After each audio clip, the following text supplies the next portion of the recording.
Hi y'all, welcome back to my channel. I'm Amber and this is what I've read in the month of March and also what I will be reading in the month of April.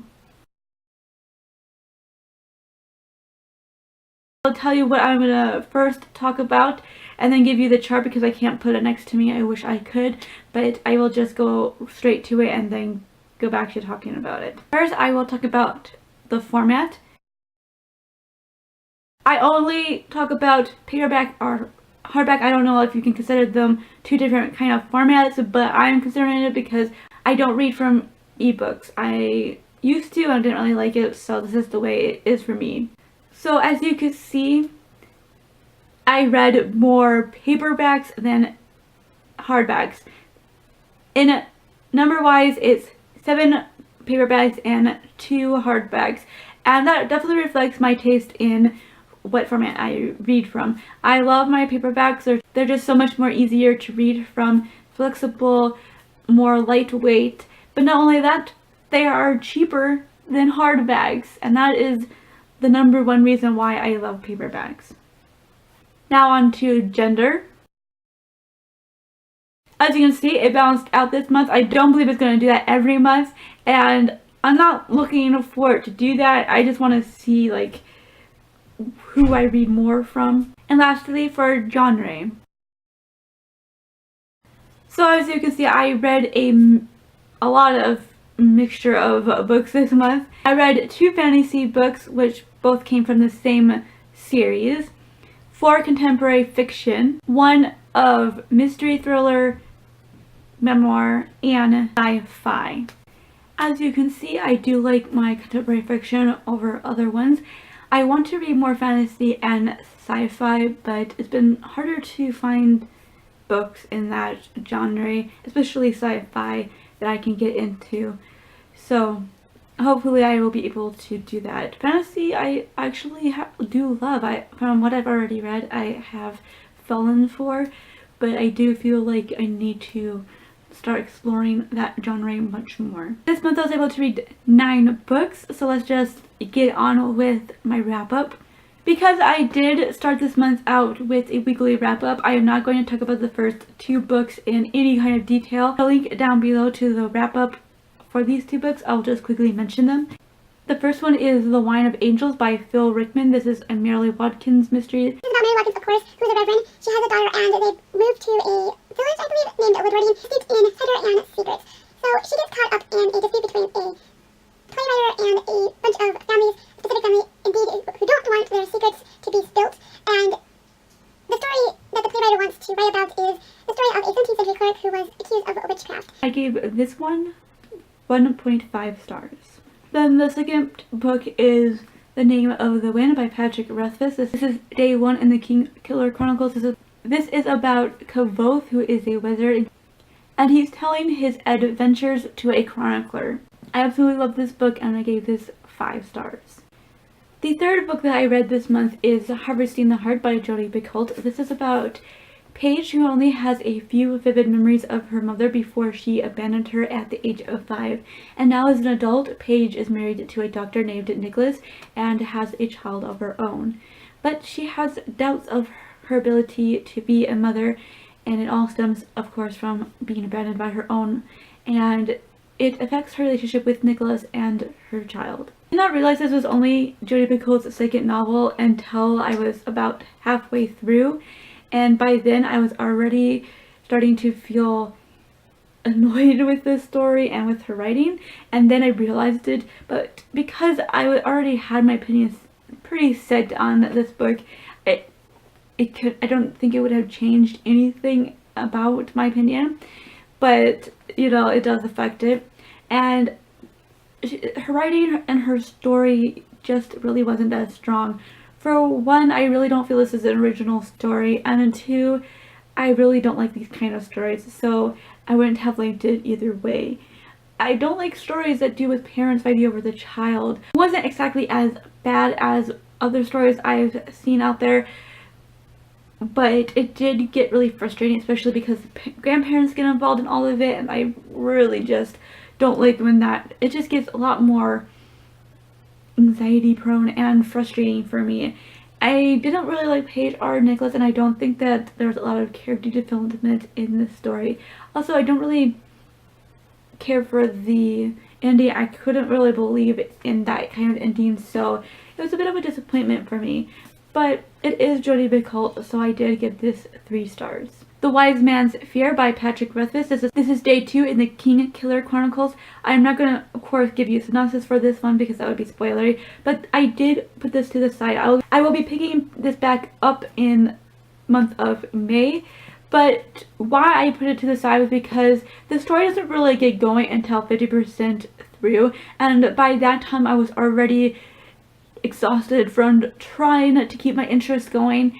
I found that the first 50% of this book was just a lot of the same old of what was happening in the first book, and then it itself was a bit frustrating. I thought we were gonna move on to something a bit more exciting. I thought that from the way the book ended in the first book that we were gonna start getting into more exciting stuff, and instead it was just the same academic stuff with the same antagonistic ways between Kvothe and Ambrose, and that in itself was just frustrating and annoying. But not only that, the whole thing between Kvothe and Dennis started to really piss me off. I don't feel the need for romance in this story. I feel like he just threw it in because nobody's gonna read these books unless there's a romance in it, and this romance just feels so awkward and weird and just bad. I don't like it at all, and it just gets really annoying because it becomes that much more bigger into the story, and it just intrudes onto what I was wanting for this book. I wanted adventure, I wanted magic, and instead I'm just getting this really crappy romance and just anything I could find in a typical contemporary novel. So I'm just not particularly caring for it, and by the time I got to 50% through, I was basically done. And then to top it all off, Kvothe started to really piss me off in this book.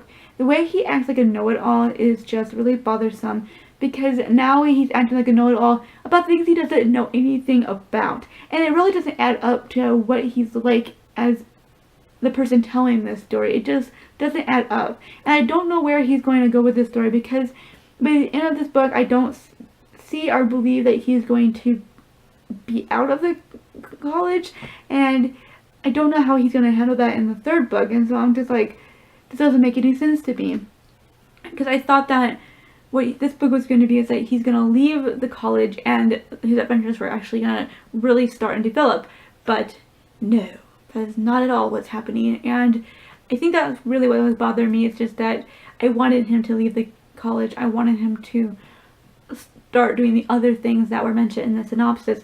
So that is why it's being put to the side. I do want to finish it. I am determined, because I did pay for this book full price, so I have to finish it.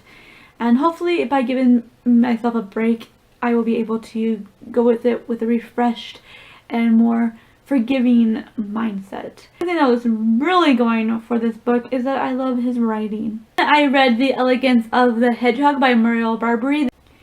This was translated from French by Alison Anderson. And this is about Renee and Paloma. Renee is the concierge to this elegant hotel, and she presents herself as this cantankerous person who loves television, soaps, and really isn't all that intelligent. But in reality, she's an autodidact who loves music and philosophy and films and books.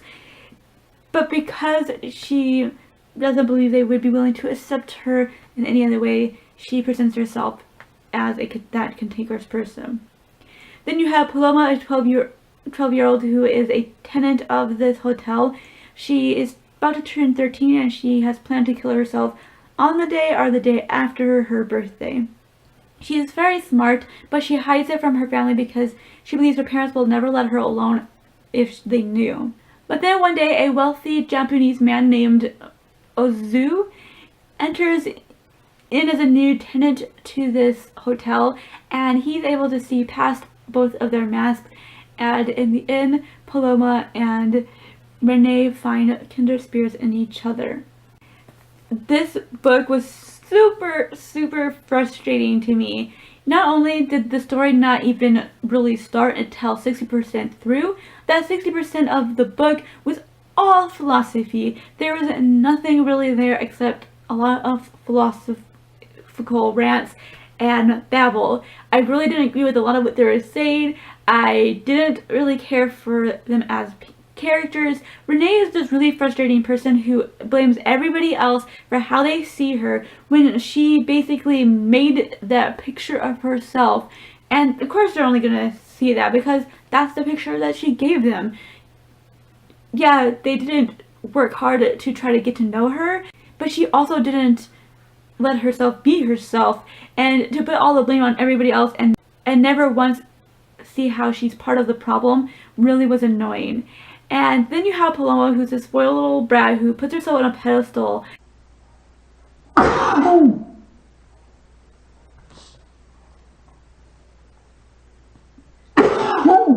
Frustrating because all this time she thinks everybody else is so bad, but she is part of a rich family. She is able to buy all the movies, the books, whatever she wants without any worries. How can you possibly understand people who are poor or people in a different situation? Because you don't. And she wants to act like she's so much better than everybody else when she really isn't. And that's just really frustrating. And I don't like kids. Sorry to say, but I don't. And at that age, I just get really, really so annoying. And in the end, both of these characters were very unlikable, and I felt they were very pretentious. And then when we get into the actual story, Renee does something, makes a decision when it comes to Azu, and that was like the end for me. I threw my hands up and I was not ready to be done with the book. Of course, I did skim through the rest, and I do believe that she changes her mind, which is the pretty obvious way it's gonna go. But I really did not care for it. You know, I did not care for that decision because it was just another harebrained assumption that she makes of Azu. And I'm just like, seriously, lady, you've been spending enough time with him to know better than that. And I don't know, it's just overall a really frustrating read. I don't care for how heavy-handed the philosophy is. And the grammar in itself was not so good either. And I found that very hilarious considering that Renee is making such a big deal about how grammar is so important, and I couldn't tell if it was the translation or the style or what. I just didn't know. So in the end, I only gave this book 2 stars. The next book was just as frustrating as the last. This one is Passion and Prejudice by Sally Bingham. This is a family memoir, which really ends up being more like a tell-all, and I do feel like a tell-all is very negative and derogatory. I feel like when it comes to tell-alls, they're just throwing out a lot of anger and only talking about the bad things. I don't care for tell-alls. I don't care for how Sally Bingham handled the story and made it out like it was a memoir. When there are many times where I was questioning if what she was saying was actually true or not, and because she was so angry, because a lot of this was being said with emotion, I couldn't really trust her. And not only that, she alienates me from the very beginning by basically saying that all families are bad. It's one thing to say families are dysfunctional, which is very true, but to say that they're all bad just because you have bad experiences with your own family is wrong. Don't be doing that. Don't be saying that because it's not true. I mean, I get where you're coming from in a way, but it's just, you know, no, because my family is not bad.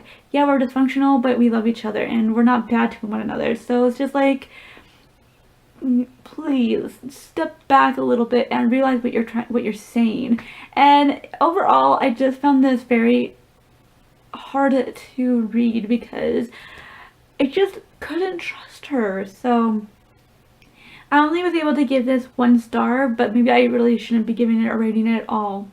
Then I read A Long Way Down by Nick Hornby. This is a library book. A Long Way Down is about 4 people who decide to commit suicide on the same day and in the same place. And they all kind of crash into each other, and it's about how they handle the situation. I have tried to read another book of Hornby's. I don't particularly like his writing or the way he comes off through his writing. I found myself really having a hard time with that book, and I never really thought I was going to read another one of his. I found out that this was made into a film that I was planning to watch at that time, and then I was just like, well, I need to at least read the book first, and then I found it was by Nick Hornby, and then I went into another debate inside of me, should I give him another chance? And I did, and I wish I hadn't. I am very sad to say that, but I wish I had it. And if you haven't read my wrap-up for films, I will tell you here that I thought that the film was much better than the book. And that is really hard for me to say, but it is true. This book didn't really have a lot of focus. From the very beginning, we already know how it's going to end, and so it's all about the question of why do they make this decision in the end. Hornby was smart enough at least to know that we're not going to be dumb to fall into the trap of, oh my gosh, what's going to happen next, mystery, we're going to know right away. So it's all about why, and in the end there was just not a lot of focus to that question, and when the end comes it's a little bit rushed, a lot rushed, and I don't feel like the answer was answered, and if there was much of an answer, it wasn't really answered satisfactorily. I had a hard time with Jess herself. I felt like she was an unnecessary character that brought the story down with her. I can't say the word because I just don't know how it would come off to you guys, but she was this horrible person, and even when you find out the reason for parts of her persona that she comes out with, I still don't feel like a lot of how she acts is because of that reason. And in the end, I hated her. I would never go near that kind of person, and I couldn't understand why these other three people were so willing to stick with her when she was bringing them down. And I just found myself being so disgusted with her and almost disliking Nick Hornby for feeling the need to create her. I don't understand his reasoning for that, because there's one thing to be outspoken, it's another thing to be derogatory towards other people and their children and just being a plain old jerk. I couldn't understand her. I couldn't take her. I really felt like Nick Hornby was trying too hard to make this funny, and it didn't really hit off right for me, and I really just couldn't care one whit for any of it. The film handled it so much more better, and I could handle Jess way more in the film, and I could understand her, whereas this was just a convolution of her just being a spoiled little brat. So I was only able to give this one 1.5 stars. I'm just going to talk about this one quickly because this is a library book and I want to end off on a more positive note. So this one is The Wall by Marlon Haushofer. This is about a woman who wakes up one morning to find out that she's the only one left in the world. A wall has come down around the village, the valley of where she's living, and this book is a tale of survival. One, I really thought that we were going to find out why the wall was put there, how it was put there, who put it there, but we never find out. And this book is very slow, very boring. I found myself struggling with getting through to the next page, because a lot of this is just very repetitive, same old happening every day kind of stuff. And although I could see where the buildup was coming and everything, I just didn't care one bit, because I knew we were never going to get the answer that I wanted to get. And that in myself is very dissatisfying, because I want answers. Like, that's just me. I want answers, and we don't get those kind of answers. So I think this is actually a pretty good book, but it just wasn't for me. So this one gets 3 stars. The last book that I read in the month of March is Leaving Time by Jodi Picoult.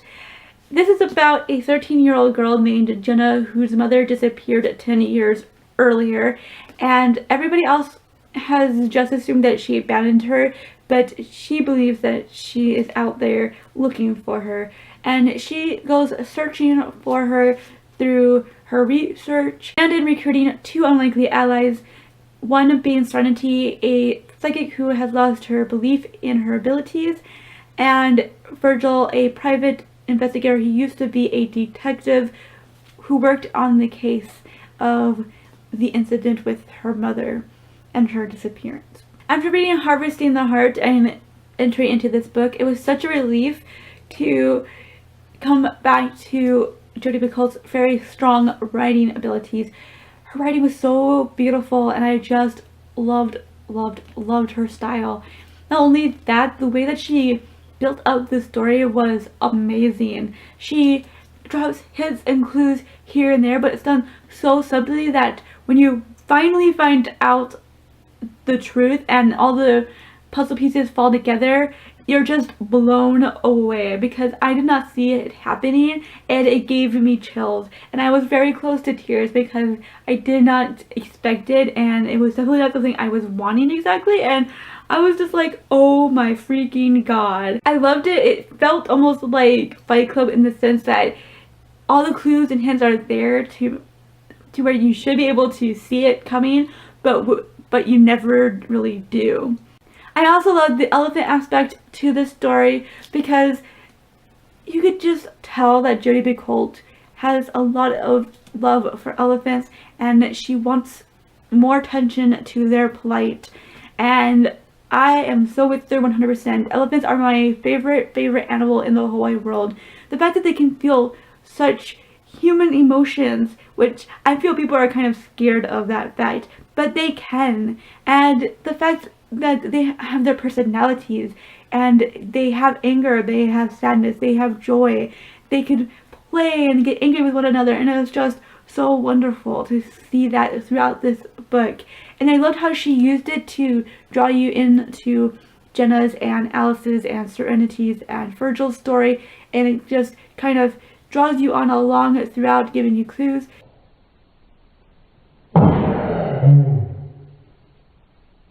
About what happened, what's the real answer, and it was just an overall wonderful story that kept me twisting, kept me wondering, kept me on the edge of the seat. By the time I was at the end of the story, there was no way that I could tear myself away from this book. She did such a magnificent job, and Jodi Picoult did it again, making me remember why I loved her. This book, of course, gets 5 stars. Now on to my April TBR. Let me just say beforehand that I don't believe I'm going to be able to read all of these books in the month of April, but this is my goal. So we will see how this all works out. But I will talk about the library books that I want to read this month, and the first one is My Heart and Other Black Holes by Jasmine Warga. I am very excited for this book. I saw Jessie the Reader review this a couple of weeks ago, and it just made me that much more excited to read this. Then I will be trying to read O Pioneer by Willa Cather. This is the first book in her series. I don't know what the series itself is called, but I wanted to read Myotonia, but then I realized it was a series, and I don't know if I need to read these first 2 books before Myotonia, but I want to either way, and I'm very much looking forward to this.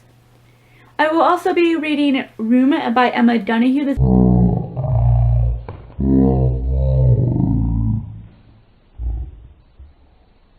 I had thought of buying this years ago. I kept going back and forth about it, but I always hesitated. I just didn't know if I was going to enjoy it, and I finally found a copy of it at my library, so I'm finally going to read it and see where I land. The Museum of Extraordinary Things by Alice Hoffman. Alice Hoffman wrote The Dovekeepers, which I absolutely and positively loved, but then I tried 2 other books of hers after that, and I really don't care for them. So this is another one of her books. I am crossing my fingers. This is her more recent one, so I really do have hope that this is going to be better than those 2, because I believe those were her more earlier books. The last library book that I'll be trying to read is The Marriage Plot by Jeffrey Eugenides or Eugenides. I'm not really sure how you pronounce his last name. So I'm definitely looking forward to this book. I read The Virgin Suicides, and I've been wanting to read another one of his books, so hopefully I will be able to have as much success with this one as with The Virgin Suicides. And now on to the books for my TBR. The first one is Thunderstruck by Erik Larson. I was super excited to finally get my chance to read this. I've been wanting to read this ever since I picked it up, and now I have my chance. The next 2 books are part of a series, the Robert Langdon series by Dan Brown. The third one is The Lost Symbol, and the last one is Inferno. I know that The Lost Symbol is set in Washington. I know that this surrounds the book Inferno by Dante Alighieri, and that's all I know, but I've been wanting to finish this series for such a long time, and I've heard that Inferno is really great. There's a lot of mixed things about this one, but I love this series so freaking much, so I'm just really excited to get on into another adventure with Robert Langdon. Then I will be trying The Goldfinch by Donna Tartt. I'm very excited to see what this one is all about. I've been wanting to read this for ever, and I am very excited to have this and to read it. That is what I read and what I will be reading. Tell me down below if you've read any of the books that I talked about. Do you agree or agree with me with any of my opinions of the books that I have read? No spoilers if you're going to tell me anything about your thoughts on the books I haven't read yet. Thank you guys so much for watching, and keep smiling.